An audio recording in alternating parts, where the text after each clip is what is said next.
আসসালামু আলাইকুম, কেমন আছেন সবাই? আশা করি সবাই ভালো আছেন। আলহামদুলিল্লাহ, আমিও ভালো আছি। আজকে 11 রোজা চলে, দেখতে দেখতে 11 রোজা চলে গেল। তাই রান্না করতে চলে আসছি। আমি ফ্রিজ থেকে মাংস বের করে নিছি, মাংস রান্না করবো আজকে, এটা ভিজাই নিব। আর গতকালকে যে বাজার থেকে লাল শাক কিনে আনা হয়েছে, ভাবির সাথে মার্কেটে গেছিলাম, আমি কিছু কেনাকাটা করিনি, সব কিছু ভাবিই করছে। তো একটা ছেলে দেখি 3 মুঠা 20 টাকা, 3 মুঠা 20 টাকা এগুলো বলতেছে। ওই দেখে আমি আগাইছি লাল শাক কেনার জন্য। এখন ভাবিও 3 মুঠা কিনছে, তা আমার টাকা দিতে দেয় নাই, ভাবি দিচ্ছে। ভাবির তো বাসায় কর্মচারী আছে, তাদের 3 মুঠা রান্নলে এক সময় হয়ে যাবে, কিন্তু আমার এই 3 মুঠা 3 দিন বসে খাইতে হবে। মনে হয় আমি কিনে ভুল করছি 3 মুঠা একসাথে। তো যাই হোক, দেখতে থাকেন, ভিডিওটা স্কিপ করবেন না, আমার সাথেই থাকেন।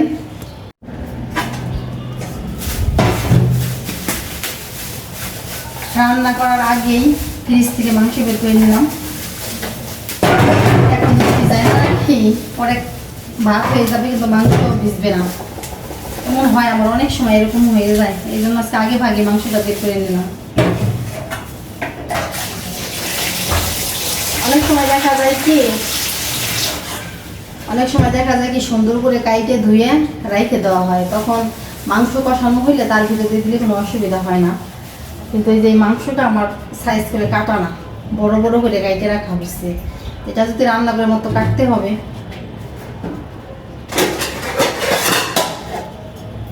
ছোট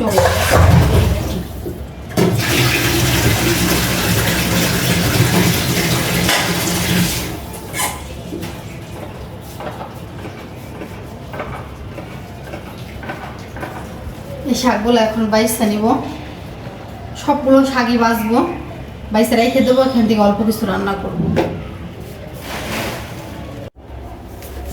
এদিকে আবার ভাতের হাঁড়ি পাতিল ধোয়া হয়নি, এখন এই যে কড়াই পাতিল এগুলো ধুয়ে নিব।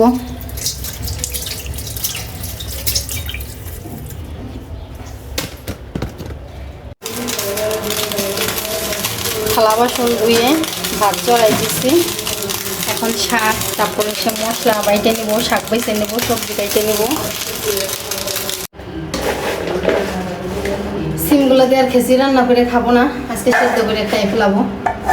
তাহলে এই জায়গার থেকে ওই জায়গা, ওই জায়গার থেকে ওই জায়গা হইতে হইতেছে 1 সপ্তাহ হয়ে যাইতেছে। সেদ্ধ করে খাই ফেলাবো, খেসি রান্না করবো না।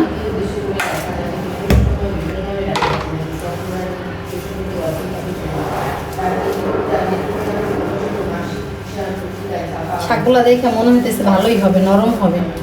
মানে কালকে যে সময় আনছি সেই সময় আরও নরম দেখা গেছে। এখন তো যাই একটু সুটা সুটা হবেই।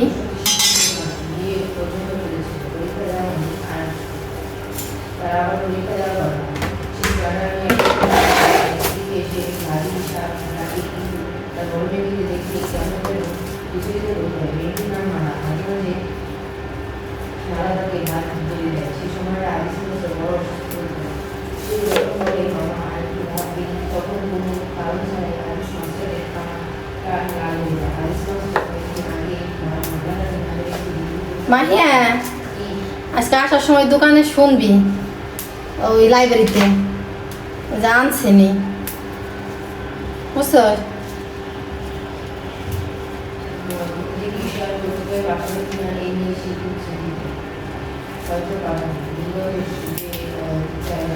একটা একটা করে ঝাইরে ঝাইরে সুন্দর করে বাঁচতেছি।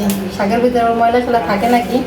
সেদিনকে সিম সেদ্ধ দিছি, সেদ্ধ দেওয়ার পরে দেখি কি যেগুলো মানে নিচে আগুনের তাপ পাইছে, তখন নিচের পোক সিমের উপরে উঠাইছে।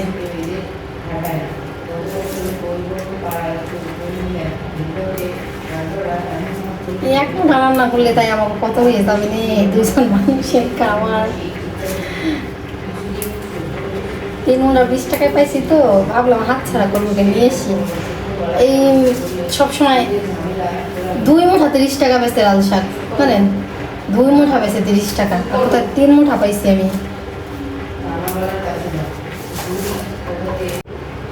শাক শুটা হয়ে যাবে সেই কথা বলতেছি আমি। দেখেন, এই যে 2 দিন আগে ডাটা আনছি, ডাটার অবস্থা কি, শুটা হয়ে আর বুড়ি হয়ে গেছে। কি নসা ডাটা আনছি, সেই ডাটার অবস্থা হয়েছে কি। 2জন মানুষের সংসার হলে যা হয়। আজকে তো শাক আর মাংস রান্না করবো, শাক ভাজি আর মাংস রান্না করবো। থাকে এরকমই থাক, পানিতে ভিজিয়ে রাখ, পানি সন্ধ্যার সময়, কালকে মাছ দিয়ে রান্না করে খাই ফেলা। মানে এখনই পানি দিয়ে ভিজাই রাখি, এখনই পানি দিয়ে ভিজাইলে কালকে পর্যন্ত তাজা হয়ে যাবে, আর নাহলে আরও ছুটা হয়ে যাবে, পরে কাটতেই পারবো না আমি। এই জায়গায় রেখে দিই।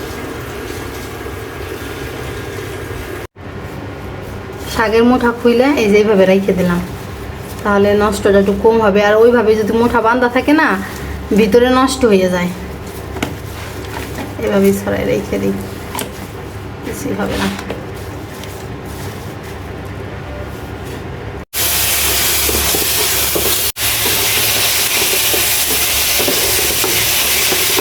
মোমের মতো একেবারে সেদ্ধ হয়ে গেছে শাক। বললাম না শাকটা ভালো, দেখছেন? শাক দেখি না সময় দেখলেই বোঝা যায় কোন শাক রান্না করলে কি হবে। অনেক নরম ছিল শাক, এই জন্য রান্না করছি, পরে ওটার মোমের মতো সেদ্ধ হয়ে গেছে।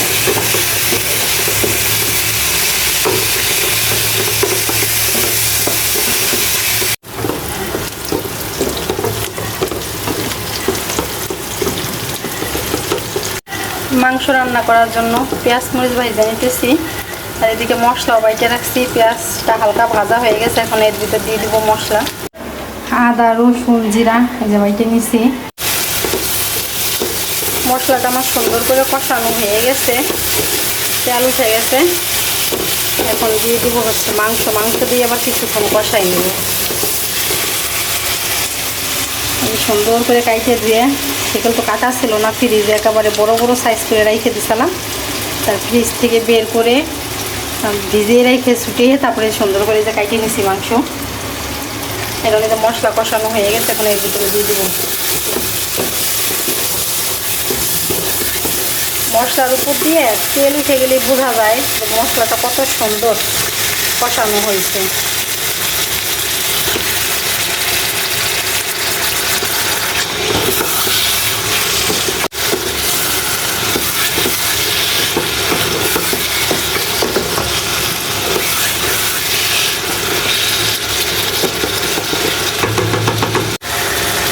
চুলার তাপটা একটু কমাই দেই।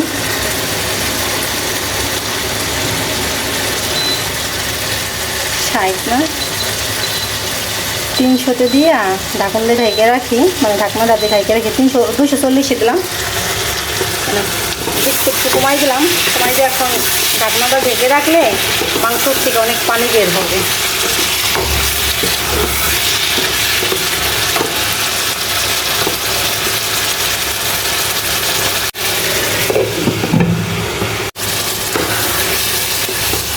ঢাকনাটা ঢাকার পরে কিছুটা পানি বের হয়েছে, পানি বের হওয়ার পরে সেই পানি দিয়ে কিন্তু কষাই দিয়েছি। এখন পর্যন্ত একটুও পানি দিইনি, এখন একটু পানি দিয়ে দিব।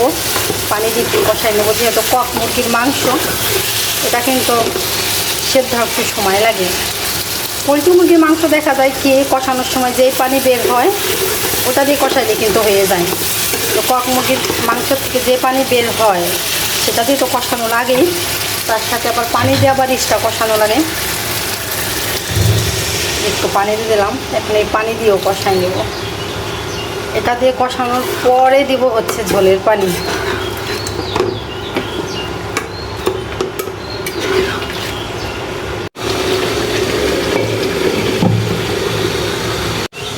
আমি রান্না করতেছি, রান্নাঘর থেকেই ছাগলের অনেক ডাক শোনা যাইতেছে। আমি তখন ভাবলাম যে কি দেখি, তো তাকাইয়ে দেখি কি এই জায়গা মনে হয় খাসি, ওই যার একটা বাধা রয়েছে, আর হচ্ছে এই যে আর একটা স্পষ্ট দেখা যাইতেছে না, কেমন গলা চলে আসছে ভিডিও। একটা খাসি মনে হয় জব দিছে, আর একটা ওই যে পাশে রয়েছে, ওই যে বড় বড় দুইটা খাসি, ওই যার একটা বাধা রয়েছে, আর এই যে একটা কাটছে। গতকালকে রাত্রেও মাহিয়ে বলছে মা ছাগলের ডাক শোনা যাইতেছে কোন জায়গার থেকে জানি। মাংসতে দেওয়ার জন্য আলু কেটে রাখছি, আমরা আবার আলু ছাড়া আবার মাংস খাইতে পারি না, বুঝছেন? মাংসটা সুন্দর করে কষানো হয়ে গেলে পরে এই আলু দিয়ে কিছুক্ষণ নাড়াচাড়া দিয়ে কষিয়ে তারপর দিয়ে দেবো হচ্ছে ঝোলের পানি। পানি দিয়ে সুন্দর করে আমার মাংস কষানো হয়ে গেছে, এখন এর ভিতরে দিয়ে দেবো হচ্ছে আলু। আলু দিয়ে এখন কষাই নেব।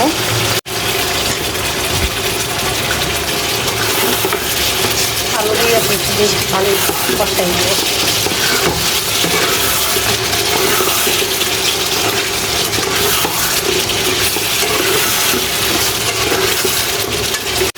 আলু দিয়ে এখন বেশ কিছুক্ষণ কষাই নেব।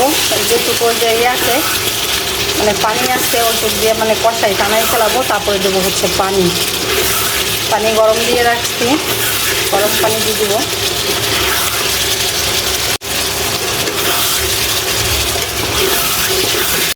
বেশ কিছুক্ষণ আমি সুন্দর করে আলু দিয়ে আবার কষাই নিচ্ছি। এখন ঝোলের পানি দিয়ে দিই, পানি আবার গরম করে রাখছি, গরম পানি দিয়ে দেবো। অনেকটাই পানি দিয়ে দিছি, যেহেতু কক মুরগির মাংস, এই জন্য বেশিক্ষণ পর্যন্ত সেদ্ধ করবো। এইভাবে হতে থাক, আমি অন্য কাজে চলে যাই। চুলার হিটটাও কমাই দিছি, আস্তে আস্তে হোক মাংসটা। তরকারি চড়াই দিয়ে চলে গেছি ঘর ঝাড়ু দিতে, ঘর গুছাইতে, তারপরে থালা বাসন ধুইলাম। এই দেখেন আমার তরকারির ফাইনাল লুক, দেখছেন? একটু নাড়া দিয়ে দিই আমি। রান্না করা হয়ে গেছে, এখন গোসল করব, নামাজ পড়ব, এখন চলে যাব গোসল করতে। যেহেতু রোজা আছি, তরকারি কালারটা দেখেন, তরকারিটা মানে সেই স্বাদ হয়েছে। ইফতারের সময় খাইয়েই বোঝা যাবে তরকারির স্বাদটা কীরকম হয়েছে। আর এই যে মুরগির পাটায় উপরে আগে আগে ভাইসা আসে। আমি যেই সময় তরকারি রান্না করি না, মুরগির মাংস তরকারি রান্না করলে মনে হয় কি মুরগির পাটায় উপরে থাকে, চাক ঢেকে রেখে দিয়ে গরম থাকবে। ইফতার খুলেই আমি বড় একটা বলে ভাত নিয়ে বসে পড়ছি খাওয়ার জন্য। বরাবর সবসময়ই আমি যত পদই তৈরি করি না কেন, ইফতার খুলে আমি ভাত খাই। দেখেন কত বড় একটা বলে ভাত নিয়ে বসছি। আর এই যে লাল শাক দেখাইতেছি, এত মজা লাগতেছে বলার মতো না। লাল শাকটা অনেক ভালো।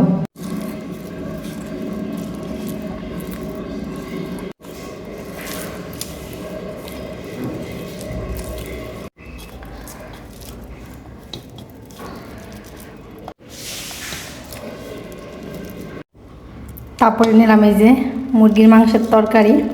এই যে মুরগির পাওটা নিচ্ছি আমি। কক মুরগির পাও খাবার গেলে জমের কষ্ট হয়, এই জন্য আমার মেয়ে খাবে না, আমি খাইতেছি। এই যে এক পিস গোশ নিচ্ছি, 2 পিস আলু নিচ্ছি। আলু তো আমার লাগবেই, আলু আমি অনেক ভালো খাই। বিশেষ করে গোশের আলু আমি বেশি ভালো খাই।